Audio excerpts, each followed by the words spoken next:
بسم الله الرحمن الرحیم. حامدا و مصلیا. یو محترم پښتنه کړی ده، دی وایي ډېر قرضدار یم، ډېر پورونه را باندې دي، د ادا کېدو وس یې نه لرم. یو داسې ذکر او دعا راوښیئ چې دا پورونه مې ادا سي.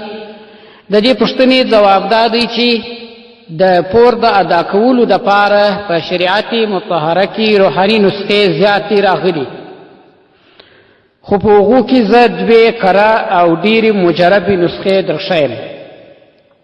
لومړۍ نسخه قرآني نسخه ده. دا داسې نسخه ده چې هر څونه پورونه پر چا باندې وي، څوک یې عملي کړي، د دغه نسخې په برکت سره به الله جل جلاله د ده ټول پورونه ادا کړي. الله به یې په کاروبار او مال کې برکت واچوي. دا نسخه د قرآن کریم د 25مې سپارې 42 سورت شورا 19 آیات دی چې د دویمې رکوع آخري آیات دی. آیات داسې دی: الله لطیف بعباده یرزق من یشاء وهو القوی العزیز.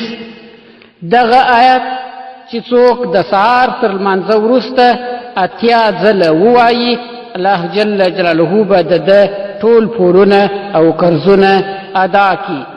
خو کچیرې د دغه آیات د وظیفې سره د ګناو څخه هم توبه وباسي، لکه د ژرې خریل یا داسې نورې ګناوې چې انسان بد پیسي او شریعت د هغو څه منع کړې وي، کچیرې د داسې ګناو څخه ځان وساتي، نو بیا دغه قرآني نسخه، دغه آیات کریمه و ذکر بیا ډېر مؤثر تمامیږي.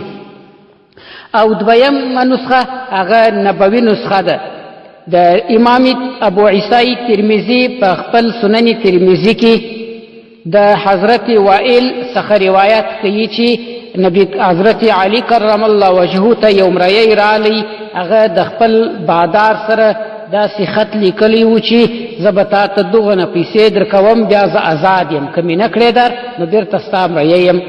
کله چې هغه د دې پیسو د ګټلو څه عاجزه سو، د هغه بادار یې دغه د مکاتبې پیسې ورباندې وې، نو دی حضرت علی کرم الله وجهه ته رالی، ورته ویې ویل: انی قد عجزت عن کتابتي، زه د زما د کتابت او د دې نوشتې څه عاجزه سولم، دا پور نسم ادا کولی، فاعنی، مرسته مې وکړه.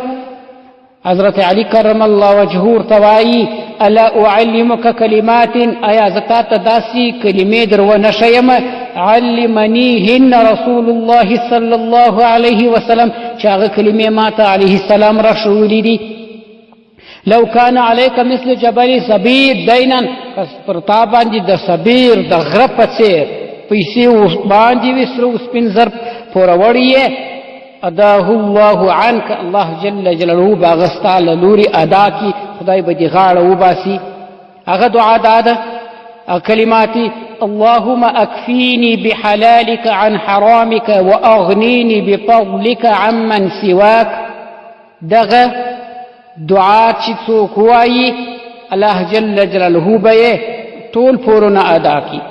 د دې دعا طریقه دا ده چې سهار و ماښام لس ځله څوک وایي، الله جل جلاله به یې ټول کارونه ادا کړي، د هر چا له اړتیا به یې خدای وباسي. سنن ترمذي 5 جلد 580 صفحه د حدیث شمیره 3583 ده. همدا ډول امام احمد بن حنبل د خپل مسند په لومړي جلد 153 صفحه کې دا حدیث راوړی دی.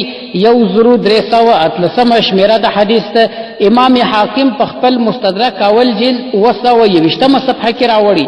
د حدیث شمیره 1983 ده، او وایي چې صحیح الاسناد ولم یخرجاه، دا حدیث صحیح السند دی. امام مسلم او امام بخاری رحمهم الله ندی راوړي. نو دغه ذکر او دغه دعا دواړو برکت دا دی، الله جل جلاله د انسان ټول پورونه ادا کوي. چې د غرونو په څېر پورونه پر چا باندې وي، الله جل جلاله یې ادا کوي. خو کچیرې د ګناو څخه هم توبه پکې وکړل سي، او د الله جل جلاله د عباداتو او د فرضي لمانځه د جماعت پایبندي پکې وسي، نو بیا ډېر دغه ذکر او دعا مؤثر تمامیږي. دغه دواړې نسخې دي.